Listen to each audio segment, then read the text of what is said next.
Bien-aimés dans le Seigneur, soyez bénis dans le nom merveilleux de notre Seigneur et Sauveur, Jésus-Christ de Nazareth.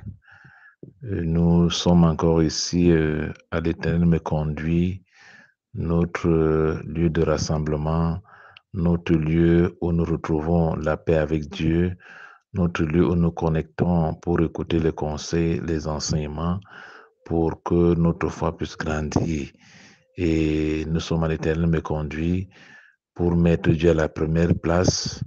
Quand nous nous connectons, c'est parce que nous disons à Dieu, prends la première place dans notre vie, dans ma vie. Et nous sommes connectés ici pour renforcer nos capacités spirituelles. Parce qu'en écoutant le message des hommes de Dieu, nous sommes fortifiés dans l'homme intérieur. J'aimerais rappeler qu'à l'Éternel me conduit, nous nous connectons ici pour déprogrammer et reprogrammer nos vies selon le plan divin. Il est important de savoir que Dieu a prévu pour toi des choses merveilleuses qui doivent s'accomplir certainement. Alors, dans cette voie, nous avons des obstacles et nous avons l'influence extérieure, l'influence intérieure et nous avons le pouvoir au nom de Jésus de déprogrammer tout programme de l'ennemi contre nous. Je voulais dire, tu as le pouvoir de déprogrammer tout programme de l'ennemi contre toi, ta vie, ta maison, ta famille, tes projets, ton devenir. Et par Jésus-Christ, tu as le pouvoir aussi de reprogrammer ta vie selon le plan divin. Gloire à Jésus. Et nous sommes ici parce que Jésus est pour nous un modèle d'homme de prière. La Bible dit dans Marc chapitre 1, le verset 35, il se levait très tôt et il allait dans un lieu désert où il priait. Soyez bénis dans le nom de Jésus. Nous sommes ici pour rappeler le thème de la semaine que nous avons eu à étudier, nous avons échangé et nous voulons partager ce moment avec vous. Il était question de surmonter les obstacles à l'accomplissement des promesses de Dieu dans nos vies. Il y a des obstacles quand Dieu promet, nous devons savoir qu'il y a des obstacles qu'il faut surmonter les obstacles.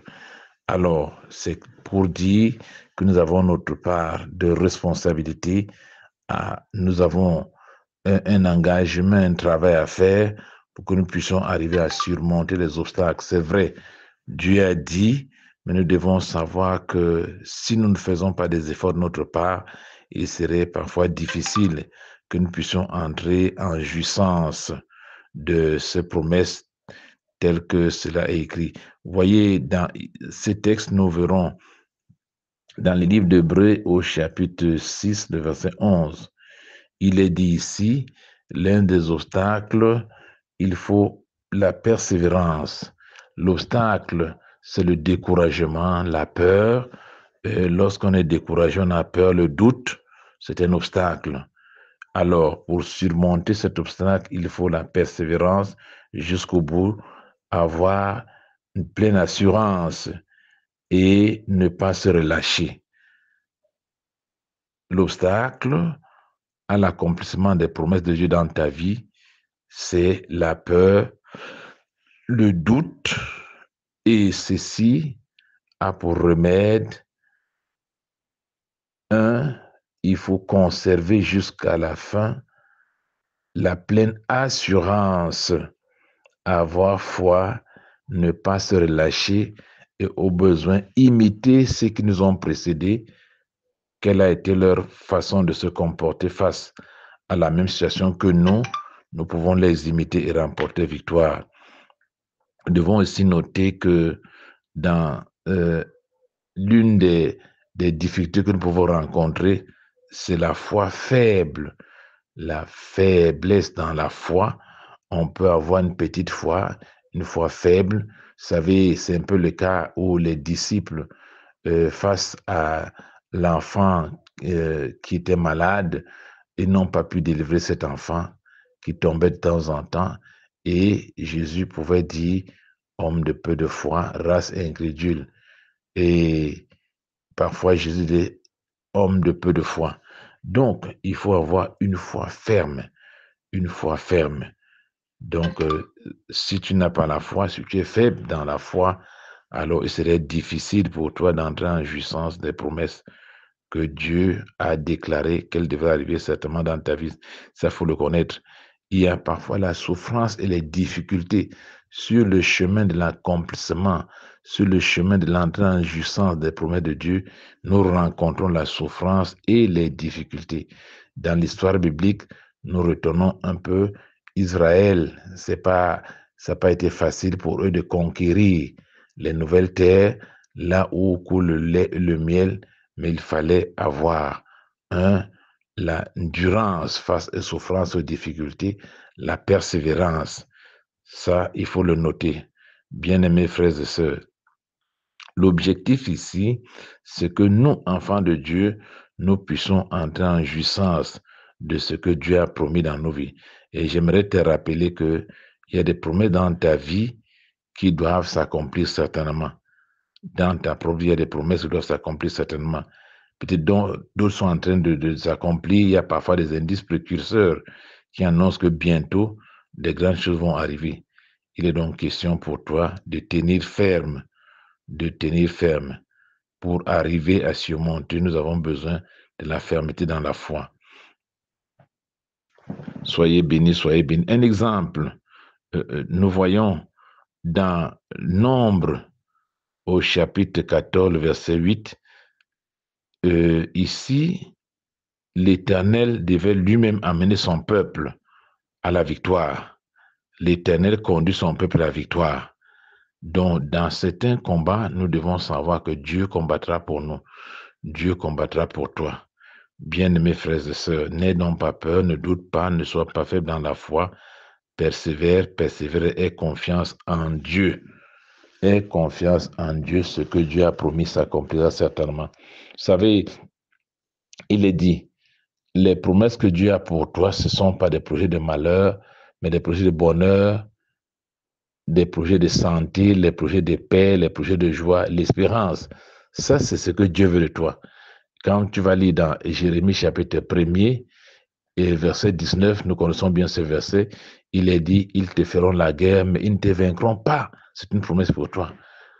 Car je suis avec toi pour te délivrer, dit l'Éternel des armées. Alors, il faut savoir ce qu'il y aura des guerres. Mais pour remporter ces guerres-là, il faut combattre. Mais tu dois savoir que tu ne combats pas seul, tu combats avec Dieu. Et il peut arriver que dans le combat, tu perds des batailles, mais tu n'as pas perdu le combat. Donc, si tu perds une bataille, c'est qu'à la fin, tu auras la victoire. D'où l'objectif ici pour toi de persévérer. Je ne sais pas dans quelle situation tu te trouves aujourd'hui, quelle est la difficulté qui est en face de toi. J'aimerais t'encourager à persévérer. Peut-être un problème de famille, un problème de gestion dans ton entreprise, dans ta société. Dieu a promis peut-être de t'élever, Dieu a promis peut-être de te bénir, mais jusque-là, tu ne vois pas encore le soleil briller, mais j'aimerais t'encourager. Comme c'est Dieu qui a promis, cela arrivera certainement. Tu as besoin de persévérance, tu as besoin de la foi, tu as besoin de prier. De prier. Vous savez, je l'ai dit ici une fois, ce n'a pas été facile pour Anne d'avoir un enfant. Ça n'a pas été facile pour Anne avec son mari Elkana. Elle était une femme de prière, alors de prière. D'ailleurs, je l'ai dit ici, Anne a prié jusqu'à ce qu'elle a créé la confusion dans le temple. Élie pouvait dire que mes femmes, fais passer ton ivresse. Parce qu'en fait, je puisse dire peut-être que ces gens de femmes qui priaient comme Anne, c'est des femmes ivres. Mais Anne a prié parce qu'elle avait un phare dans son cœur. Et plus tard, nous savons bien qu'elle a obtenu ce que Dieu avait promis pour elle. Elle a eu un enfant. Donc, ne cesse pas de prier, continue à prier. Ce que Dieu a promis arrivera certainement dans ta vie. J'aimerais ici souligner aussi un facteur capital, vraiment qui serait important pour nous, pendant que nous pensons aux obstacles qui peuvent se placer devant nous, qui peuvent être des difficultés pour que nous puissions entrer en jouissance de ce que Dieu a promis. Je l'ai dit ici, le manque de confiance en Dieu, je l'ai dit, c'est le manque de prière, je l'ai dit, c'est le manque d'accepter les souffrances, le manque de persévérance. Il faut surmonter cela. D'ailleurs, nous avons des personnages tels que Abraham. Nous savons qu'Abraham, je l'ai dit ici, à cause de la persévérance, Abraham et sa femme ont eu à surmonter cette difficulté de la stérilité. Et par leur persévérance, Dieu a exaucé, malgré l'âge avancé. C'est aussi un obstacle, malgré l'âge avancé. Ils ont cru que ce que Dieu a promis, cela s'accomplit, cela s'accomplit. Josué, alors Josué a eu le courage d'avancer, quels que soient les obstacles qui étaient devant lui. Il a eu le courage d'avancer sans avoir peur. Il a avancé, et avec le peuple, ils ont eu des grandes victoires pendant les conquêtes. Vous savez, si David, nous connaissons bien David, face à Goliath, il a eu le courage d'affronter l'homme géant et même le découragement de ses frères. Il ne s'est pas laissé décourager par ses frères parce que sur le chemin de l'accomplissement, on peut te dire, mais depuis que ton Dieu a parlé, jusqu'à ce qu'on cesse de prier ainsi. Mais j'aimerais t'encourager que tu reçoives l'exaucement aujourd'hui par prix. Alors prie et prie et prie et prie. Ce que Dieu a promis s'accomplira certainement. Nous voulons vous encourager, bien-aimés frères et sœurs, parce que dans ce texte, Dieu aimerait accomplir des grandes choses dans ma vie et dans ta vie. Raison pour laquelle, quand Dieu nous parle, c'est qu'il y a quelque chose de glorieux qui se prépare pour ta vie et pour ma vie aussi. Donc, bien-aimés frères et sœurs, c'est un sujet assez important. J'aimerais aussi dire, il y a des choses que nous ne devons pas oublier. L'une des choses, ça tu peux retenir cela pendant que je parle, pour surmonter les obstacles à l'accomplissement des promesses de Dieu dans ta vie, retiens ceci. Je répète, pour surmonter les multiples obstacles à l'accomplissement des promesses de Dieu dans ta vie, retiens ceci. Pour surmonter les divers obstacles à l'accomplissement des promesses de Dieu dans ta vie, retiens ceci. Une des choses qu'il faut faire, la reconnaissance. Alors, la reconnaissance. 2, toujours se souvenir de ce que Dieu a fait dans le passé dans ta vie. Je reprends. Souviens-toi de ce que Dieu a fait dans le passé. Lorsque tu te souviens de ce que Dieu a fait dans le passé, tu as la force et le courage de surmonter la difficulté qui est devant toi. Essaie d'observer peut-être une promesse que tu as, une promesse d'argent, peut-être une difficulté, tu as un problème en justice, mais Dieu a promis que tu gagneras, Dieu a promis qu'il va te bénir, Dieu a promis qu'il fera telle chose de ton enfant, de ta famille, telle ou telle chose. Tu as des multiples promesses. Mais à ce moment donné, le diable veut te faire comprendre que non, cela n'arrivera pas. Je vais te dire, reste un instant, commence à compter les bienfaits de Dieu dans ta vie. Rappelle-toi de ce qu'il a fait hier. Alors, en se rappelant de ça, je vais te rassurer que tu as la force, tu auras la force, tu auras la force de triompher. Et tu verras que certainement, Dieu, ce qu'il a promis, cela va s'accomplir dans ta vie. Souviens-toi de ce que Dieu a fait hier. Souviens-toi. Et lorsque nous lisons dans Deutéronome au chapitre 8, le verset 2, il dit, souviens-toi de tout le chemin par lequel ton Dieu t'a fait faire pendant ces 40 ans dans le désert, afin de t'humilier et de t'éprouver pour savoir quels étaient les désirs de ton cœur. Et dans ce texte, Dieu rappelle que le peuple n'a pas manqué de quoi manger, même ses habits ne sont pas usés. Quel miracle! Tant de miracles que Dieu a fait avec son peuple pendant le pèlerinage, pendant le chemin de l'Égypte à Canaan. 40 ans, Dieu a été avec eux. Alors, ce Dieu qui a été avec ce peuple, ne serait-il pas encore avec ce peuple aujourd'hui? Je répète, ce Dieu qui t'a aidé hier, qui t'a assisté hier et qui t'a promis aujourd'hui, ne serait-il pas capable de l'accomplir? Je vais te dire en écoutant ce message, triomphe sur la difficulté qui est devant toi. Confesse la victoire. Dis, avec Dieu, je ferai des exploits. Avec Dieu, je vais surmonter cette épreuve. Avec Dieu, j'aurai la victoire.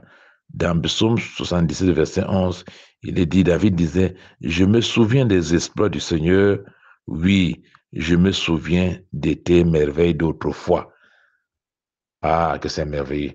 Je veux dire ce matin, ce soir, commence à dire dans ton cœur, je me souviens des exploits du Seigneur. Oui, je me souviens de ces merveilles d'autrefois dans ma vie. dans la vie de mon enfant, dans la vie de mon mari, dans mon lieu de service, dans telle ou telle situation. Souviens-toi, souviens-toi. Je veux dire quelque chose de glorieux arrive. Et dans 2 Corinthiens chapitre 1er verset 4, il est dit, il nous console dans nos afflictions afin que par la consolation, nous recevons nous-mêmes de Dieu impuissant. Nous puissons consoler ceux qui sont dans quelque affliction que ce soit. Alors, quand Dieu t'a consolé, tu as la foi de consoler quelqu'un d'autre. Dieu va te fortifier, Dieu va te relever. Mais je crois que quelqu'un est en train de vivre une grande expérience douloureuse, mais j'aimerais t'encourager. Non, ne te décourage pas. Quelque chose va se passer dans ta vie. Bientôt, bientôt, toi qui étais humilié aujourd'hui, tu seras célébré demain. Oui, toi qui étais rabaissé aujourd'hui, Dieu va t'élever demain. Ton histoire va changer. Tu seras une personne qu'on va célébrer. Écoutez, la Bible dit ceci, la pierre que les bâtisseurs ont rejetée est devenue la principale pierre de l'angle. Oui, Dieu t'amène à une dimension où tu seras une personne incontournable. Incontournable. Oui, la mémoire de Dieu se souvient toujours de ce qu'il a fait dans nos vies, dans le passé. Dieu a fait des choses dans nos vies. Se souvenir de ce que Dieu a fait dans nos vies dans le passé peut nous aider à surmonter les obstacles présents. Je reprends.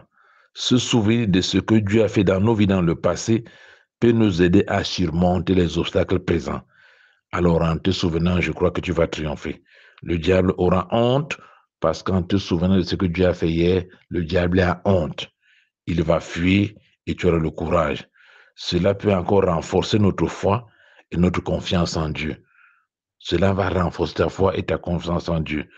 Oui, cela peut apporter une consolation dans ton cœur. Tu seras consolé. Et là où le diable voulait te décourager, tu ne seras plus découragé. Surmonte les obstacles présents. Que Dieu bénisse. Écoute, que Dieu te bénisse. Sois béni, sois béni. Je crois que quelque chose de glorieux arrive dans ta vie. Ah, une guérison hier, Dieu va te guérir aujourd'hui. Il t'a guéri hier, il va te guérir aujourd'hui. Je ne sais pas quelle maladie, mais Dieu a promis qu'il va te guérir. Je ne sais pas quelle difficulté, ton histoire va changer. Écoutez, Dieu qui a guéri hier le cancer, il a guéri l'hépatite, il a guéri tant de maladies. Je veux dire, quelle que soit la maladie, je prie, reçois ta guérison au nom de Jésus-Christ. Commence à dire la maladie, je triomphe sur toi au nom de Jésus. Avec Dieu, j'aurai ma santé, ma délivrance. Déclare la porte qui semble être fermée, que porte, ouvre-toi au nom de Jésus-Christ. Dieu a promis de m'ouvrir les grandes portes. Je crois à l'ouverture des grandes portes dans ma vie au nom de Jésus-Christ. C'est vrai, Dieu a fait hier dans ta vie, il le fera aujourd'hui. Que Dieu nous bénisse, frères et sœurs. Je crois qu'à la fin de cette thématique, nous serons des personnes transformées et nous allons célébrer l'Éternel. Il y aura des grands témoignages parce que Dieu a promis, il l'accomplit. Dieu a promis, il l'accomplit. Dans Jérémie chapitre 1, verset 12, il a dit, tu as bien vu. Alors ce soir ou ce matin, je vais te dire, tu as bien écouté, tu as bien entendu. Tu as bien écouté, tu as bien entendu. Dans Jérémie chapitre 1, verset 12, il est dit, tu as bien vu. Moi, j'ai dit ici, tu as bien saisi, tu as bien entendu. Alors il est dit, je veille sur ma parole pour l'exécuter. Donc il est dit, Jérémie, tu as bien vu, car je veille sur ma parole pour l'exécuter. Alors à toi, j'ai dit, Dieu veille sur sa parole pour accomplir ses promesses dans ta vie. Soyez bénis au nom de Jésus-Christ. Merci d'être connecté à l'Éternel me conduit, un lieu de rafraîchissement spirituel, un lieu de grâce, un lieu de paix, un lieu de délivrance, de guérison. Joignez-vous à nous dès que possible. Que Dieu vous bénisse. Votre serviteur, le révérend docteur Oumakon Simon Ruben. Soyez bénis, soyez bénis. Amen, amen, amen.